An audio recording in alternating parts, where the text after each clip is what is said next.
Terima kasih buat kesempatan dari Bapak Ibu Gembala dan juga Pastor Geran dan seluruh tim. Terima kasih buat pelayanan tim Praise and Worship. Terima kasih buat kehadiran Bapak Ibu Saudara semuanya. Dan perkenalkan, nama saya Miracle Warwu. Saya dari 2015 saya bergabung dengan GBI Glow Fellowship Center. Dan 2016 saya memutuskan untuk masuk ke sekolah teologi. Dari 2016 sampai sekarang saya masih mahasiswa Bapak Ibu. Tapi bukan karena aku nggak lulus-lulus, tapi puji Tuhan karena ada jenjang berikutnya. Saya mendorong Bapak Ibu Saudara semuanya kalau ingin belajar tentang firman Tuhan, jika ingin belajar dan mendalami firman Tuhan lebih dalam lagi, saya mengundang untuk masuk ke dalam Sekolah Tinggi Teologi Global Glow Indonesia. Bapak Ibu, saya hari ini akan membahas tentang satu tema yang saya beri judul itu The Greatest Sin. Katakan bersama saya, The Greatest Sin. Dosa terbesar. Kalau seandainya saya meminta Bapak Ibu sekarang menuliskan 3 dosa terbesar atau 3 dosa yang ada dalam pikiran Bapak Ibu, kira-kira apa yang Bapak Ibu akan tuliskan?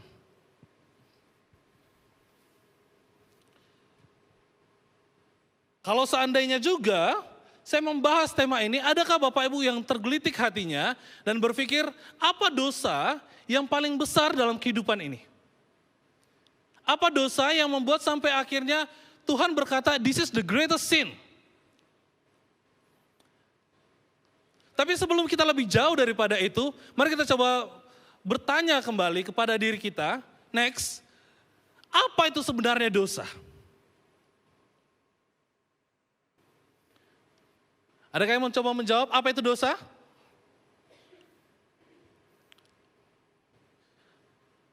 Seringkali kita berpikir bahwa dosa adalah berbohong, betul?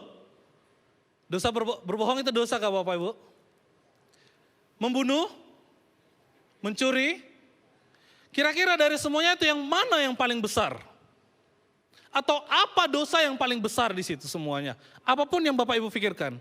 Ada yang bisa menjawab?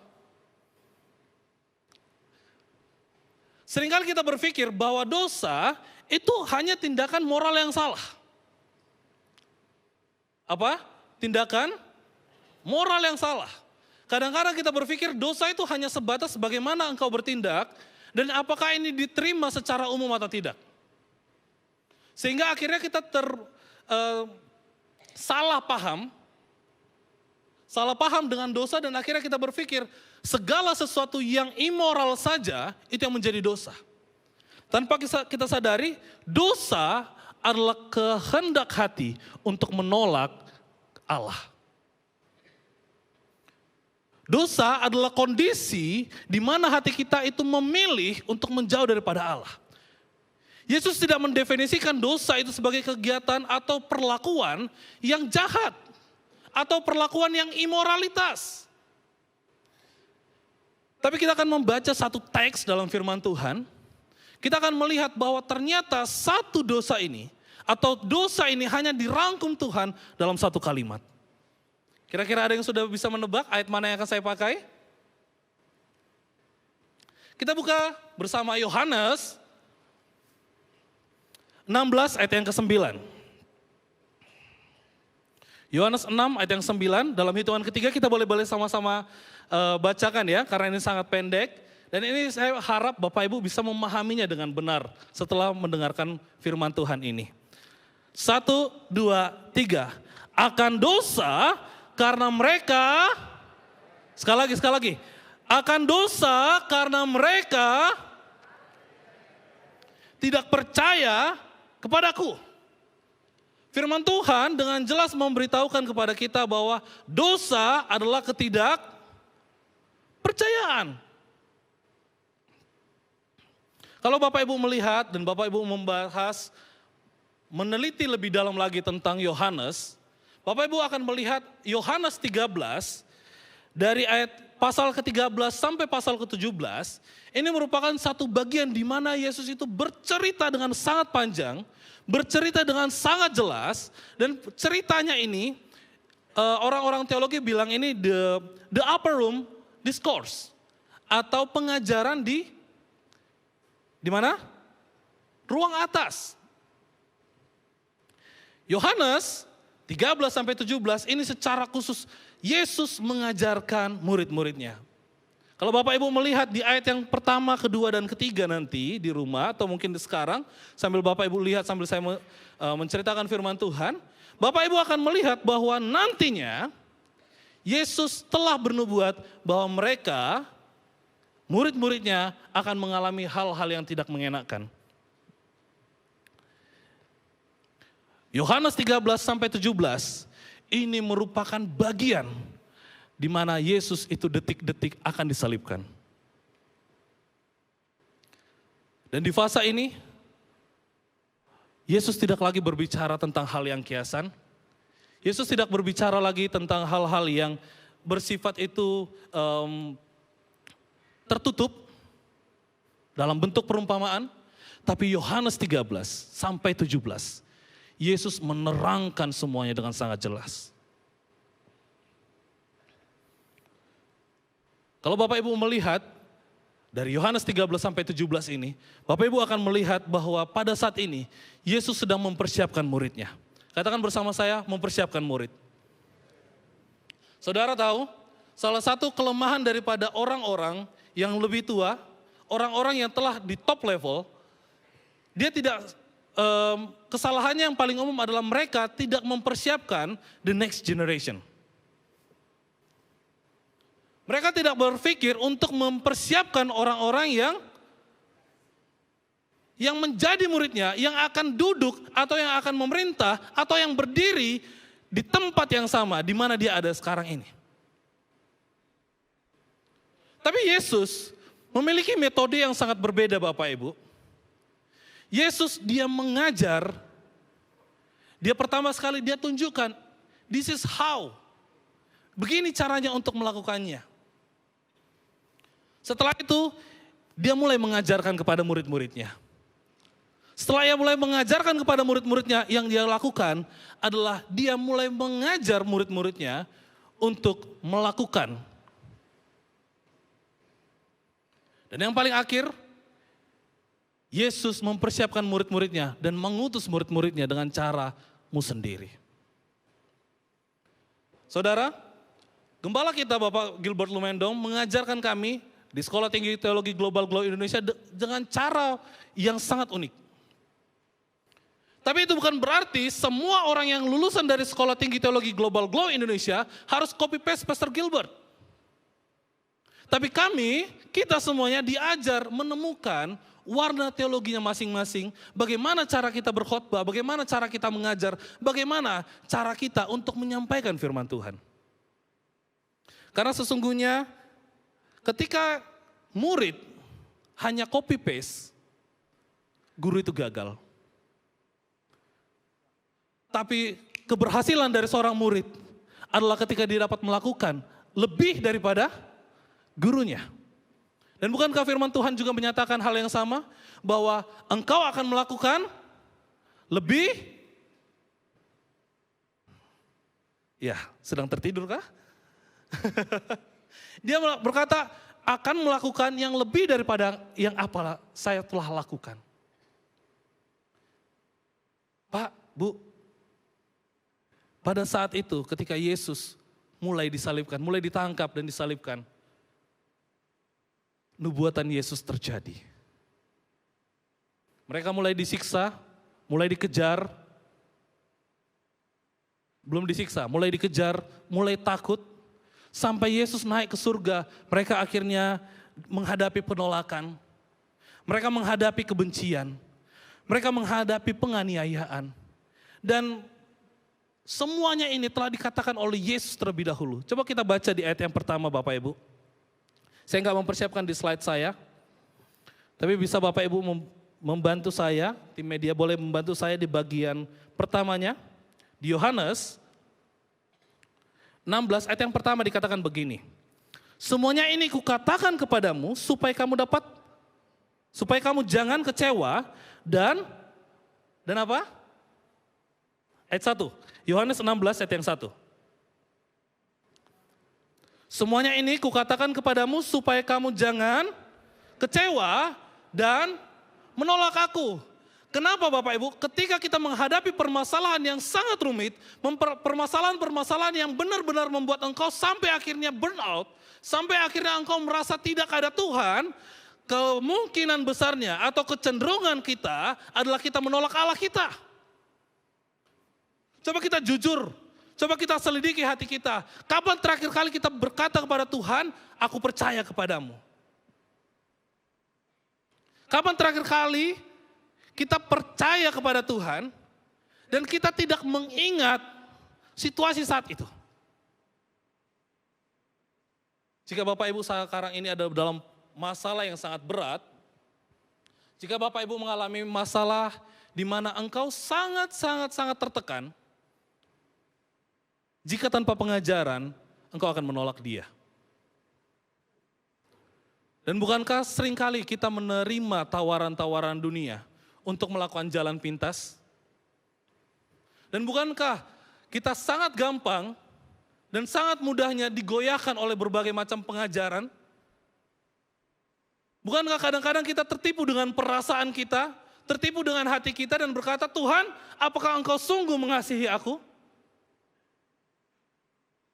Dan kapan kita terakhir kali kita jujur kepada Tuhan, ketika kita berkata, Tuhan, sepertinya aku hampir menolak Engkau.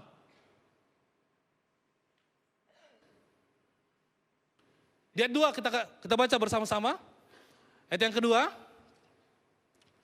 firman Tuhan tadi berkata, supaya engkau jangan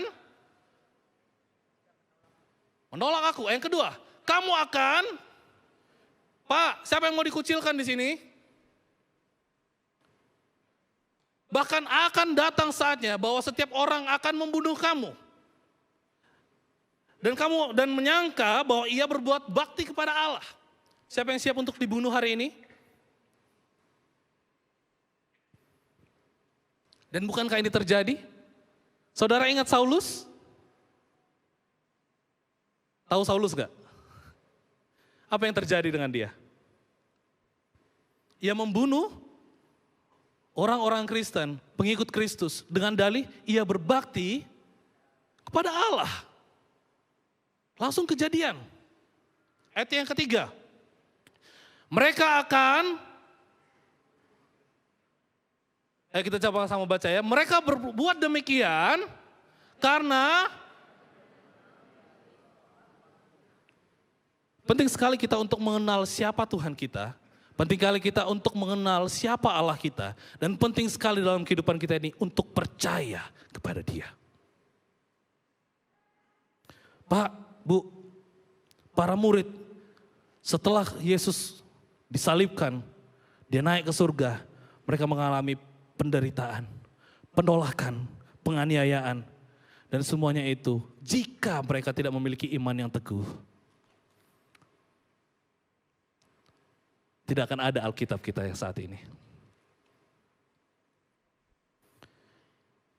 Di bagian ini juga di pasal 16 ini berbicara tentang bagaimana Roh Kudus itu menginsyafkan manusia, menginsyafkan saya, kamu, kita saudara semua tentang dosa kita, tentang kebenaran yang sejati, kebenaran tentang penghakiman yang akan kita hadapi jika kita tidak memiliki Kristus dalam hidup kita. Sampai di sini Bapak Ibu, kira-kira kalau saya bertanya mengapa di ayat 9 tadi dikatakan Yesus, karena mereka tidak mengenal aku, dan saya sebutkan sebagai the greatest sin, saya sebutkan sebagai dosa terbesarnya. Ada yang bisa paham sampai di sini? Pak, Bu, Yohanes 3 ayat 16 dikatakan apa? Karena begitu besar kasih Allah akan dunia ini, sehingga Ia mengaruniakan anaknya yang tunggal, supaya setiap orang yang percaya, perhatikan kata-katanya, supaya setiap orang yang percaya tidak, melainkan ketika engkau tidak percaya kepada Tuhan, maka kekekalan itu tidak menjadi bagianmu. Ketika seseorang menolak percaya, secara otomatis ia menutup akses dengan Tuhan. Dan pada saat itu juga, Tahu siapa yang paling menolak Yesus? Bangsa Israel. Para ahli Taurat, orang Farisi, orang Saduki, orang Eseni, mereka menolak Yesus. Mereka menanti-nantikan Mesias, tapi di waktu yang sama ketika Mesias itu datang, mereka menolaknya. Kenapa? Karena mereka berpikir Mesias yang datang adalah Mesias yang membawa kita keluar dari penjajahan. Tapi sadarkah Bapak Ibu, Yesus datang memang membawa kita menjadi orang-orang yang merdeka, yang terlepas dari penjajahan. Tapi bukan penjajahan dari Roma, bukan penjajahan dari Mesir, bukan penjajahan dari negara, tapi penjajahan yang paling Tuhan concern adalah penjajahan dari setiap dosa dan kesalahan kita.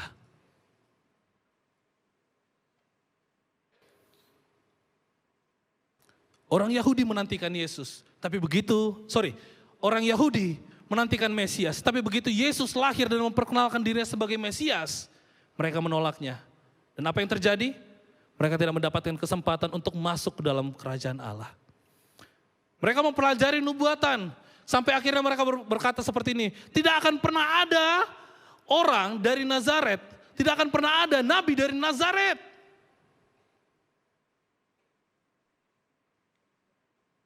Padahal kalau kita melihat secara benar, Yesus lahir di mana? Di Bethlehem, di tanah Yudea. Kadang-kadang ketika kita sangat membenci seseorang, kita nggak bisa melihat apa yang benar dari orang itu. Kadang-kadang kalau ekspektasi kita kepada seseorang itu tidak melampauinya atau ngena aja enggak, yang kita lakukan adalah walk out. Kita berdiri, kita keluar. Tapi Yohanes 16 ayat 9 secara detail ini menjelaskan tentang dosa. Dan ketika kita melihat ini, kita akan berubah perspektifnya. Manusia berpikir bahwa dosa adalah perbuatan yang jahat, perbuatan yang imoralitas. Tapi Yesus mengatakan dosa adalah menolak untuk percaya. Next, saya sebutkan di sini, the greatest sin is not what you do. The greatest sin is not what you do against God. Bukan apa yang kamu lakukan untuk melawan Tuhan. Bukan apa yang kamu kerjakan untuk membuat hati Tuhan sakit. Bukan apa yang kamu lakukan di tempat-tempat yang tertutup. Bukan apa yang kau lakukan di tempat-tempat engkau sampai-sampai berpikir bahwa ini akan mengakhiri hidupku. Enggak. Kadang-kadang kita berpikir bahwa dosa hanya sampai pada tingkatan perbuatan. Tapi firman Tuhan dengan jelas dikatakan, but what you refuse to believe, apa yang kita tolak. Dan seringkali kita menolak untuk percaya. Saya memperhatikan Bapak Ibu dalam Alkitab. Saya menemukan akar utama daripada dosa adalah ketidakpercayaan. Coba kita melihat ke belakang Bapak Ibu. Enggak, bukan begini, bukan. Bukan lihat ke belakang gini, maksudnya kita melihat flashback gitu ya. Coba kita melihat dari Kejadian 3. Apa dosa Adam dan Hawa Bapak Ibu?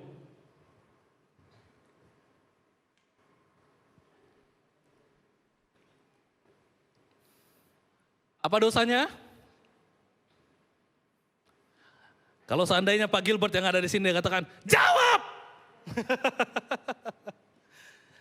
Apa dosa daripada Adam dan Hawa? Apa? Memakan? Apakah benar itu dia akarnya? Coba kita melihat lagi. Siapa yang menggoda mereka? Yesus.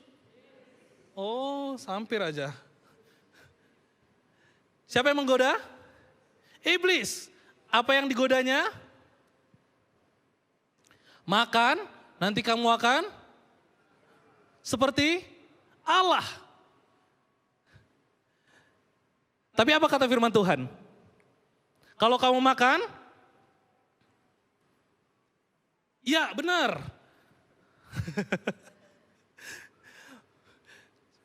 Pak, Bu, jujur saya sedang nervous. Ini pertama kali saya ada di di mimbar ini Glow, di Glow Stamres. Walaupun saya keliling kemana-mana, saya mimpin KKR, saya ke daerah-daerah, ternyata beda juga rupanya. Ada perasaan deg-degan dalam hati, bukan karena cinta, tapi karena nervous. Ini kali pertama saya Bapak Ibu. Tadi ada orang media bilang ini debutnya katanya. Dikira kali aku mau fight aja. Pak, Bu, perkataan Allah pada manusia, kalau engkau makan, engkau akan mati. Tapi perkataan iblis, kamu akan menjadi.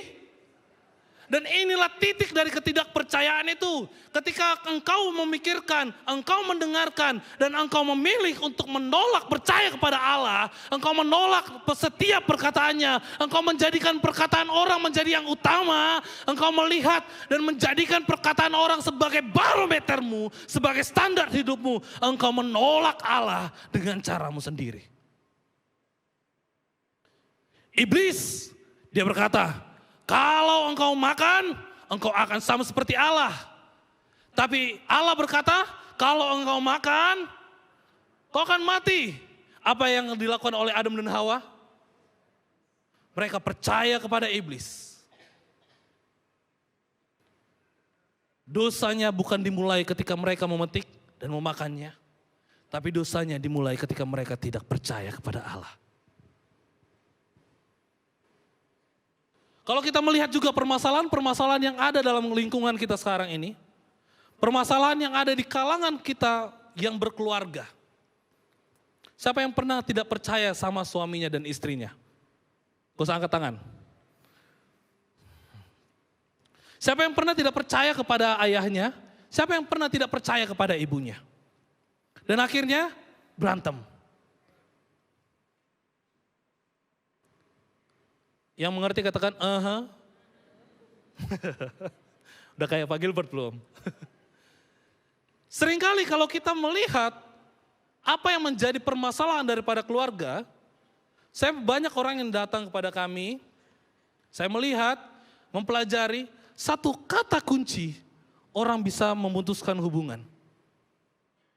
Satu kata kunci orang bisa mengakhiri suatu hubungan, bahkan mungkin mereka berantem, tonjok-tonjokan, bunuh-bunuhan dan segala macamnya. Akar utamanya adalah trust atau percaya. Kalau kita seandainya ada di luar kota, kita melayani, kita bekerja mungkin, atau kita melakukan sesuatu di luar kota, dan istri atau suami kita tidak ada di sana. Percaya nggak sama orang itu?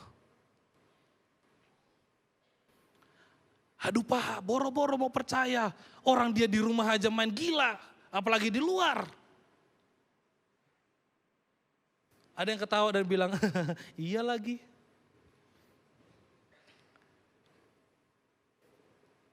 Titik permasalahan kita itu paling utama pada percaya.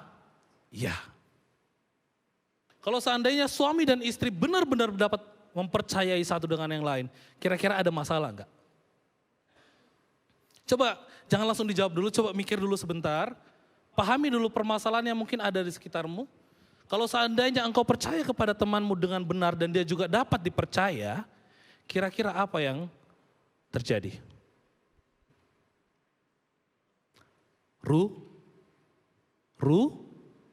Sun. Siapa rusun itu? Rukun. Pasti akan rukun, pasti akan damai, pasti akan ada kasih, pasti akan ada satu jiwa, pasti akan ada satu tujuan, pasti akan ada kebenaran dan surga akan dinyatakan dalam keluarganya. Tapi permasalahannya, apakah engkau bisa percaya kepada orang di sekelilingmu? Pak, Bu, saya ke waktu lalu pernah pelayanan di Papua, dan setelah saya KKR, ada beberapa orang anak-anak muda itu yang ngumpul di tengah. Jadi saya penasaran toh. Saya akhirnya dekati mereka, terus begitu saya dekat ini, ada aroma-aroma yang saya tahu dulu. Ada aroma-aroma yang saya tahu ini, saya bilang, ini apa ya? Sepertinya saya tahu ini. Saya dekat dengan dong itu. Saya bilang, saya tanya dorang, kakak, kamu bikin? Orang jawab bilang, Bapak pendeta, ini pesta, ketong ini cuma ada fellowship. Apa? Fellowship. Saya masih berpikir positif, ini orang-orang Papua ini bagus-bagus sampai. Karena dorang ini setelah ibadah, setelah KKR, ini dorang langsung fellowship lagi. Saya bilang, Mama, ini kalau orang-orang Jakarta ini tahu ini, wah, dong pasti malu. Kira-kira ngerti Kak maksudnya saya? Saya orang Batak Bapak Ibu, mama saya orang Batak, papa saya orang Nias. Dan saya lahir besar di tanah Siantar, tapi saya bisa sedikit-sedikit bahasa logat-logat Papua. Jadi saya belajar sedikit ya. Apalagi kami ini kan tidak tahu mengerti betul-betul juga toh. Jadi saya ada tipu-tipu sedikit juga kami ini tidak akan mengerti. Walaupun kala-kala logat begitu toh. Nah, saya dekati dorang dan saya bilang, ini kamu minum apa? Bapak ini kita minum air putih saja mo. Oh, kau minum air putih? Yo. Kau minum air putih dengan kacang? Iyo Bapak enak sekali toh, dia bilang. Saya makin curiga. Saya bilang, coba sini. Saya ambil, saya cium. Kami ini pembodoh sekali, ini minuman ini alkohol. Tidak Bapak, tidak. Mereka sangat menjawab dengan fasih Bapak Ibu. Tidak Bapak, tidak. Ini bukan alkohol. Tidak, saya dulu pernah minum Bapak Ibu. Minum alkohol, saya tahu aromanya, walaupun tidak mencicipinya. Saya coba cium, saya sudah yakin bahwa ini alkohol, ya. Saya sudah yakin bahwa ini alkohol. Tapi apa yang mereka katakan? Tidak Bapak, itu hanya air putih saja mo.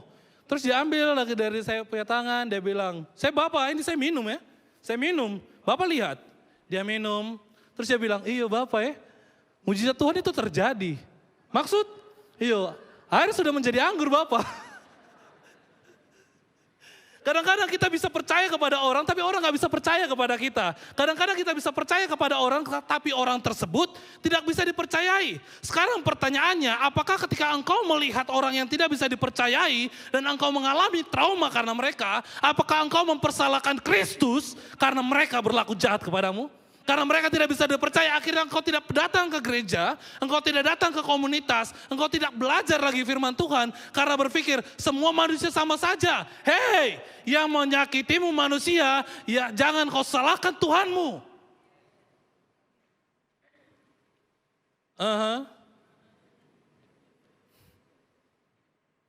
Pak, Bu, seringkali kita melakukan dosa itu, di mana kita sering kali kita nggak percaya kepada Tuhan karena kita disakiti oleh manusia. Next, dan Yesus mengatakan dan menyebutkan dosa terbesar karena mereka tidak percaya. Ada 3 hal yang akan saya bawakan hari ini. Next, hal yang pertama mengenai dosa terbesar itu, yang pertama saya sebutkan the greatest sin is unbelief. Dosa terbesar adalah ketidakpercayaan. Pak, Bu, kalau kita melihat orang-orang di luar negeri, saya lihat ada beberapa artikel, mereka itu menyebutkan dirinya bukan sebagai seorang yang ada di satu denominasi gereja. Kalau mereka ditanya, are you believer? Apakah engkau orang yang percaya atau engkau bukan orang yang percaya? Bukan ditanya dari mana gerejamu? Bukan ditanya apakah kamu golongan ini, apakah kamu golongan baptis, injili, pantekosta, karismatik, tidak. Karena satu denominasi itu tidak akan pernah menyelamatkan. Tapi kepercayaan itu yang menyelamatkan. Sehingga pertanyaan mereka adalah apakah engkau orang yang percaya? Saya melihat ada beberapa orang yang di podcast gitu ya. Mereka selalu bertanya, apakah engkau orang yang percaya? Ketika mereka bilang, iya aku orang yang percaya. Mereka akan duduk bersama-sama dengan orang tersebut. Dan dalam waktu yang singkat sekitar 10-20 menit, mereka akan melihat apakah mereka sungguh-sungguh orang yang percaya atau tidak percaya. Karena kepercayaan sejati kepada Kristus akan mengubah seseorang. Orang yang percaya kepada Kristus juga akan bisa dipercayai dan mempercayai orang lain. Kalau kita melihat ketidakpercayaan ini, itu bukan sekedar hanya ragu. Bukan apa? Sekedar ragu. Ketidakpercayaan adalah penolakan terhadap pribadinya Yesus. Kalau engkau berpikir bahwa engkau tidak dikasihi Tuhan, bahwa engkau tidak dihormati Tuhan, engkau tidak disayangi Tuhan, engkau sedang menolak Yesus dengan perkataanmu, dengan ketidakpercayaanmu.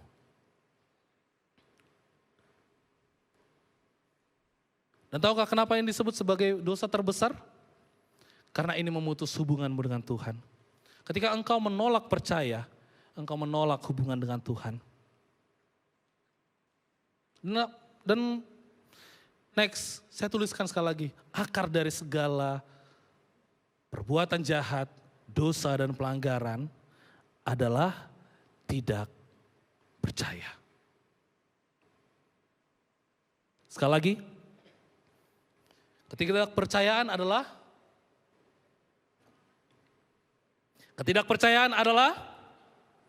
akar dari semua dosa.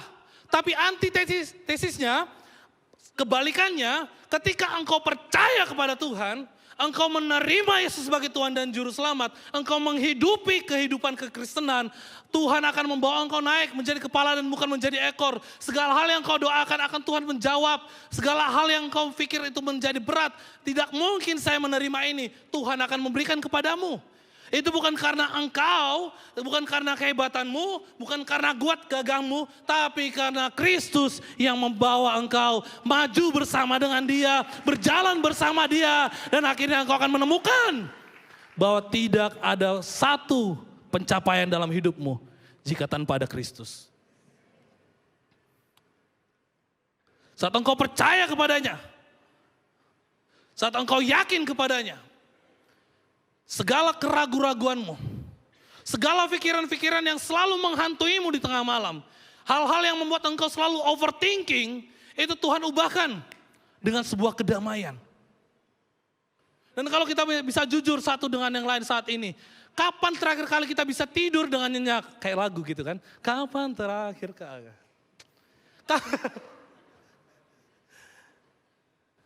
Kapan terakhir kali kita benar-benar bisa tidur nyenyak? Kapan terakhir kali kita bisa benar-benar percaya sampai akhirnya ketiduran? Kapan terakhir kali kita bisa benar-benar melihat Tuhan yang memimpin kehidupan kita? Dan kapan terakhir kali engkau tidak khawatir dengan kehidupanmu?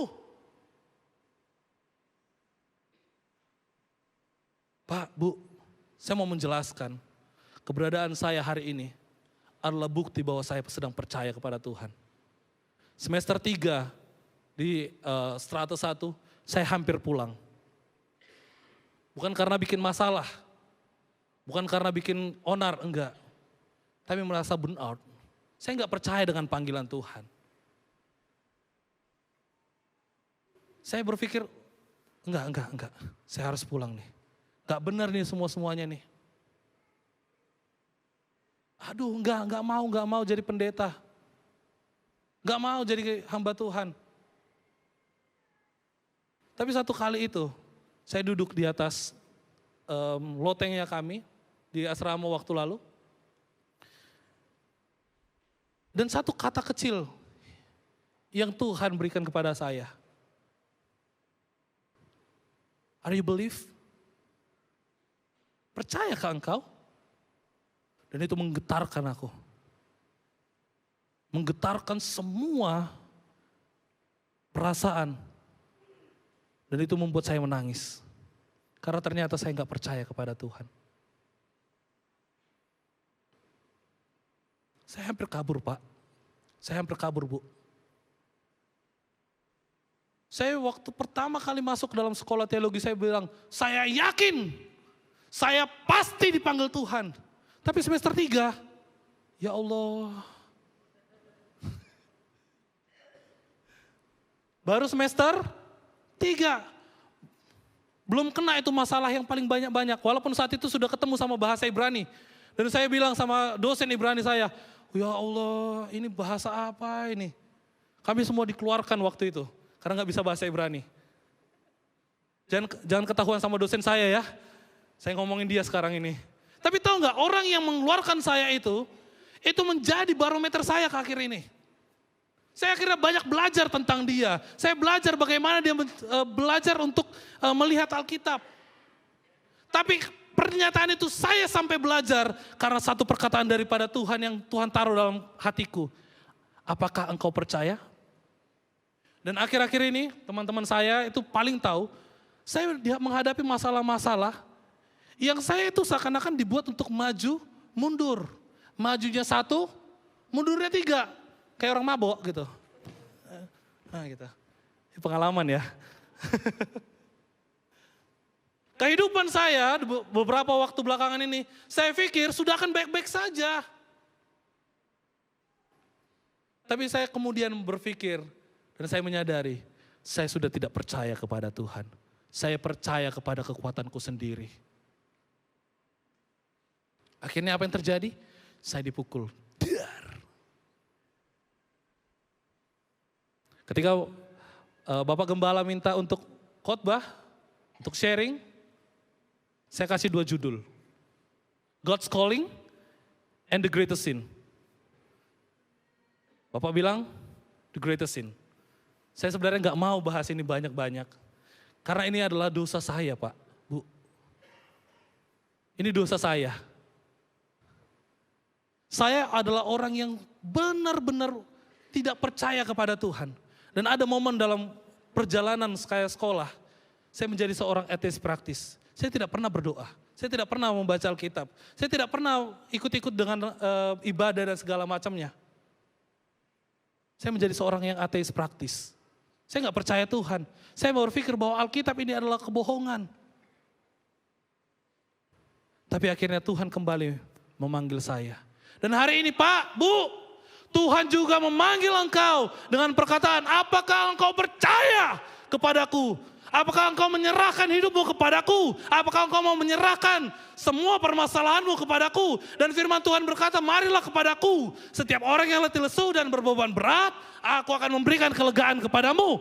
Tapi pertanyaan kita saat ini, apakah kita mau percaya kepada Tuhan? Pak, Bu, dosa kita, pelanggaran kita, itu dimulai ketika kita tidak percaya kepada Tuhan. Tapi ketika kita mulai percaya kepada Tuhan, kita mulai berdoa, kita mulai menantikan Tuhan. Kita melakukan apa yang kembali kita telah lakukan di waktu yang lalu. Di masa pertama kali kita mengalami cinta yang mula-mula dengan Tuhan. Dan kita melakukannya lagi. Sampai kita merasakan ada panggilan Tuhan itu. Sampai kita merasakan kasih yang dari Tuhan itu. Sampai akhirnya kita akan sadar bahwa hari ini aku hidup. Itu karena Tuhan itu baik memberikan kesempatan bagiku. Tapi pertanyaannya, apakah engkau percaya? Sulit untuk menjadi seorang yang benar-benar percaya, Pak, Bu. Tapi panggilan Tuhan hari ini, apakah engkau mau kembali percaya kepada Tuhan? Yang kedua, ketidakpercayaan menolak kasih karunia. Yang kedua adalah ketidakpercayaan menolak kasih karunia. Kalau Bapak Ibu ingat, perhatikan dan pahami sampai hari ini. Coba ingat kembali, yang engkau dapat hari ini, apakah itu karena usahamu atau karena Tuhan yang menolongmu?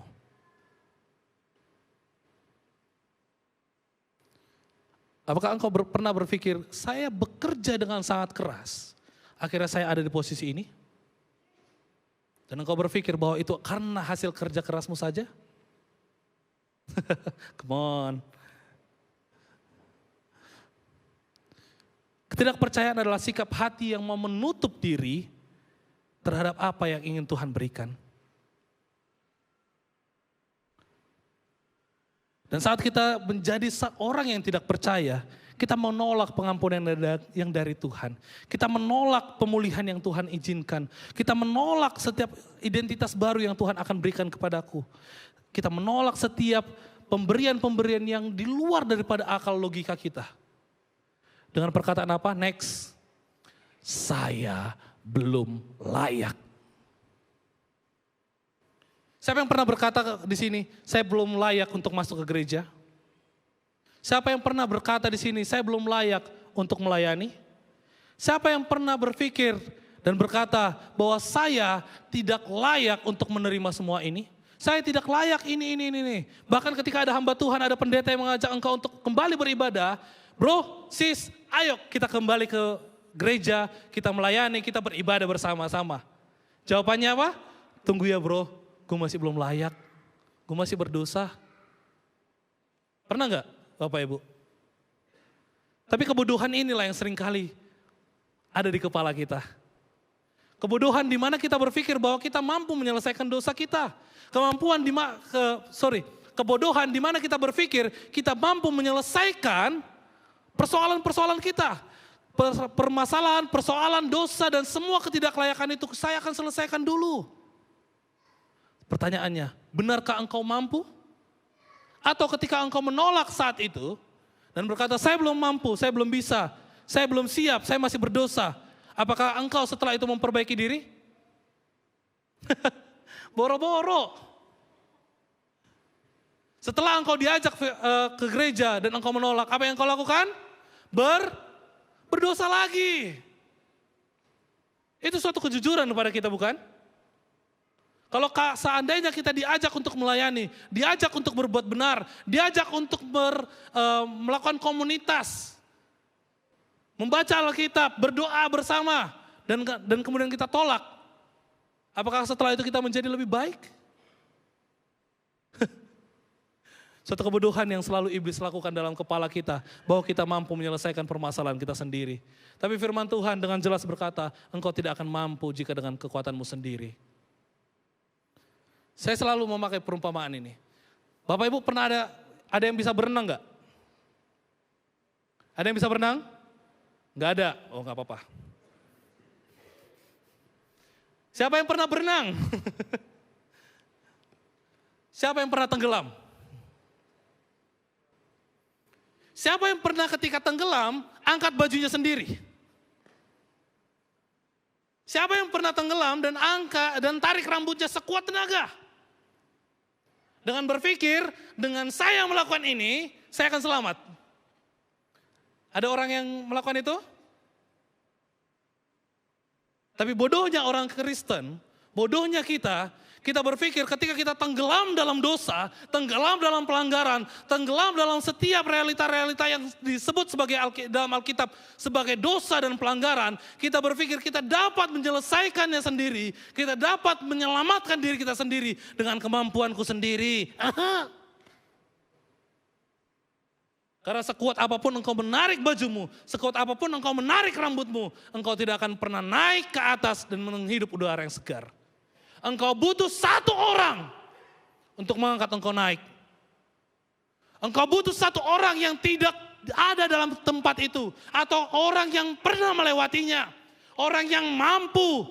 Dan dalam konteks kita, orang yang tidak berdosa. Orang yang tidak melakukan pelanggaran. Orang yang hidupnya kudus. Orang yang hidupnya berkenan kepada Tuhan. Dan itu hanyalah Yesus Kristus, Tuhan dan Juru Selamat kita.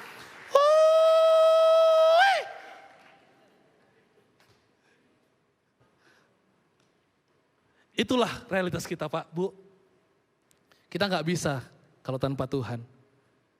Tapi pertanyaannya, percaya nggak? Dan Bapak Ibu tahu kalau ada yang pernah tahu bagaimana cara menyelamatkan orang yang tenggelam? Apa yang dilakukan? Apa yang dilakukan?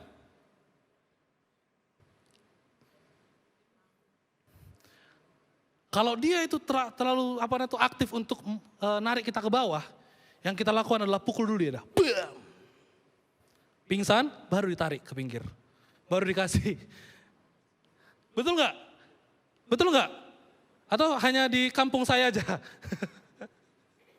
Kalau kita terlalu aktif untuk mencoba mengusahakan diri kita sendiri, kita harus dipukul dulu. Sampai akhirnya kita gak sadar. Sampai akhirnya kita tenang. Dan itulah yang dilakukan oleh Yesus kepada kita. Kalau kita dalam permasalahan yang paling berat, kita merasa tidak ada lagi jalan keluar. Mungkin Yesus sedang mematahkan semangatmu, mematahkan tenagamu dan berkata bahwa semangat dan kekuatan itu ada dalamku. Aku mau menarik engkau. Bukan ingin menyakitimu, tapi ingin menarik engkau keluar dari tempat ini. Dan itulah yang Yesus lakukan kepada kita, Pak, Bu. Kalau seandainya kita mengalami permasalahan yang sulit, jangan berpikir ini adalah cobaan daripada Tuhan, karena Tuhan tidak senang sama aku. Coba kita berpikir dari perspektif yang berbeda. Kalau Tuhan sangat sayang kepadaku, sampai firman Tuhan berkata di Wahyu 3, anak yang kukasihi, ya, ku sayang-sayang. Amin. Amin. Aduh, baca apa Alkitab dulu.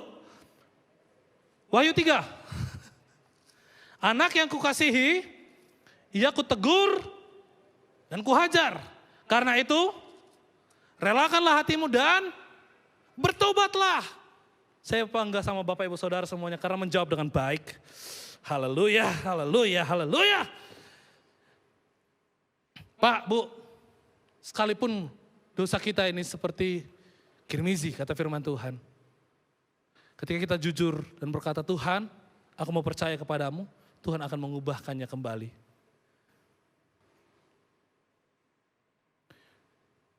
Dan kalaupun kita berpikir bahwa dosa kita ini merah seperti kain kesumbah, dia akan putihkan kembali seperti bulu domba. Tapi pertanyaannya, maukah engkau percaya? Seringkali kita terlalu sibuk dengan perkataan, dengan perasaan yang tidak layak. Perasaan dari hati kita yang berkata, gak mungkin, gak bisa, Tuhan gak sayang. Sudah Jo, kui sera-sera. Sampai kita lupa menikmati kasih Tuhan yang begitu luar biasa. Kalau engkau hadir hari ini, engkau mendengarkan firman Tuhan hari ini, engkau dijamah Tuhan hari ini, engkau digugah hatinya, dan engkau yakin bahwa engkau sedang tidak percaya, firman ini bagimu. Dan firman ini bagimu, jangan tinggal lagi dalam keadaan hatimu yang selalu menipu. Tapi percayalah kepada Tuhan yang akan membukakan berkat bagimu. Next. Dan pertobatan sejati itu dimulai dari iman. Di awal bulan seringkali kita menerima gaji, benar ya? Benar gak? Enggak sih, saya usaha soalnya. Pak, kenapa kita bisa percaya dan tetap bekerja dalam perusahaan itu? Karena ada kepastian untuk mendapatkan gaji. Saya undang pemusik maju ke depan. Kenapa kita masih percaya dan ada dalam satu tempat, kita bekerja di sana, kita mengabdi di sana. Karena kita berpikir dia pasti bisa memberikan penghidupan kepadaku. Tapi kalau kita melihat dan mengecek lagi dalam hidup kita, kenapa kita tidak bisa percaya kepada Tuhan? Padahal hari demi hari, Ia memberikan kehidupan yang baru bagimu.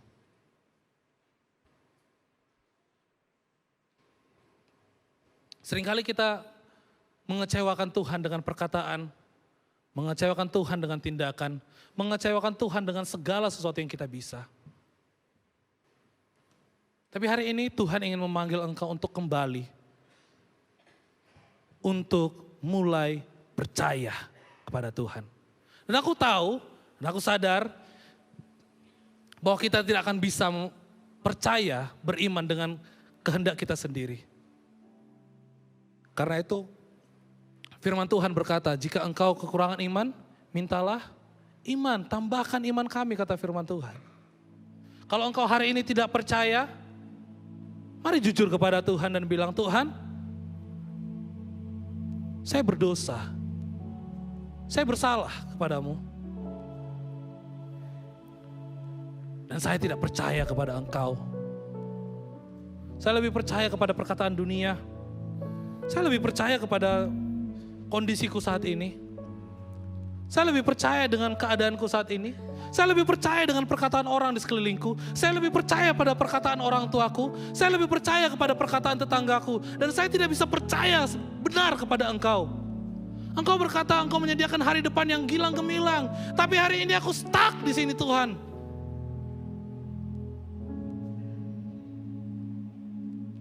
Karena pertobatan sejati lahir ketika engkau mulai percaya bahwa kasih Tuhan, pengorbanan Tuhan itu lebih besar daripada masalahmu. Ketika engkau mulai percaya kepada Tuhan bahwa Ia sanggup menolongmu, saat itu juga kuasa dosa dihancurkan. Dan saat engkau mulai percaya kepada Tuhan dan berkata, Tuhan, aku percaya kepadamu dengan segenap kekuatanku. Tuhan, tolong aku. Setiap ikatan akan dilepaskan. Dan pertobatan sejati bukan sekadar berkata, Tuhan, aku menyesal. Tuhan, aku telah berdosa. Pertobatan sejati berkata, Tuhan, aku percaya. Pertobatan sejati berkata, Tuhan, aku percaya. Deklarasikan bersama saya, Tuhan, aku percaya. Sekali lagi dengan lebih sungguh-sungguh, Tuhan, aku percaya. Berikan tepuk tangan yang meriah buat Allah kita. Karena pertobatan sejatimu bukan dimulai ketika engkau menyesal. Pertobatan sejatimu ketika engkau mulai mengaku bahwa engkau tidak percaya dan membutuhkan Kristus. Engkau tidak mampu, makanya engkau membutuhkan Kristus. Engkau tidak bisa, makanya engkau membutuhkan Kristus. Engkau tidak akan bisa melewati harimu hari ini jika tanpa Yesus. Jika engkau dengan kejujuran hatimu dan berkata, Tuhan, mulai hari ini aku mau percaya. Hari ini aku mau bertobat dari segala dosa yang besar ini. Next, firman Tuhan berkata, ketika engkau mulai percaya kepada Tuhan, maka setiap dosa, setiap pelanggaran, setiap dosa yang engkau sukai, setiap hal-hal yang engkau menjadikan sebagai suatu bentuk dari identitasmu. Kalau engkau dulu menganggap bahwa minum keras, sex before married, melakukan hal-hal yang tidak baik, itu sebagai identitasmu. Hari ini, firman Tuhan dengan jelas berkata, dosamu akan kehilangan kuasanya ketika engkau percaya kepada Allah yang hidup, ketika engkau percaya kepada Yesus, dan ketika engkau percaya dan memberikan hidupmu kepadanya, maka Ia adalah setia dan adil. Dia akan membukakan jalan-jalan yang tertutup bagimu. Jika engkau melihat ada jalan-jalan yang tidak bisa engkau lalui, Tuhan berkata, aku adalah pintu. Kalau engkau berkata, aku tidak bisa makan hari ini, aku tidak bisa minum hari ini, firman Tuhan berkata bahwa Yesus adalah roti itu. Dan Pak, Bu, hari ini Tuhan memanggil engkau. Tuhan memberikan satu kata kepadamu. Wake up my brother. Wake up my sister. Bangun. Karena tidurmu terlalu miring sampai engkau tidak bisa percaya kepada Kristus. Bangun. Karena sampai hari ini engkau terus melakukan dosa-dosa dan pelanggaran yang sangat besar. Bangun. Karena hari ini adalah hari pertobatanmu. Bangun. Karena hari ini Tuhan membuka tangannya kepadamu dan menantikan engkau untuk kembali memelukmu. Dan firman Tuhan berkata, ketika hari ini, jika Yesus hari ini berdiri di depanmu, jika Yesus berdiri hari ini di depanmu dan bertanya, apakah engkau percaya kepadaku? Apa yang menjadi jawabanmu? Kita sama-sama bangkit berdiri. Kalau Yesus ada tepat di depanmu saat ini dan bertanya kepadamu, Apakah engkau percaya, anakku? Jika hari ini engkau masih terus terintimidasi, engkau terus dipanggil karena dosamu, engkau terus dipanggil, enggak, jangan datang kepadanya. Engkau adalah orang yang berdosa, engkau adalah orang yang bersalah, engkau seorang penzina, engkau seorang pemabuk, engkau seorang yang menyakiti hati Tuhan. Tapi hari ini Tuhan tidak memanggil engkau dengan dosamu, tapi Tuhan memanggil engkau dengan orang yang dikasihi, orang yang dimampukan, orang yang diperkenankan Tuhan. Taruh tanganmu di dada. Jika engkau mau percaya satu kali lagi kepada Yesus,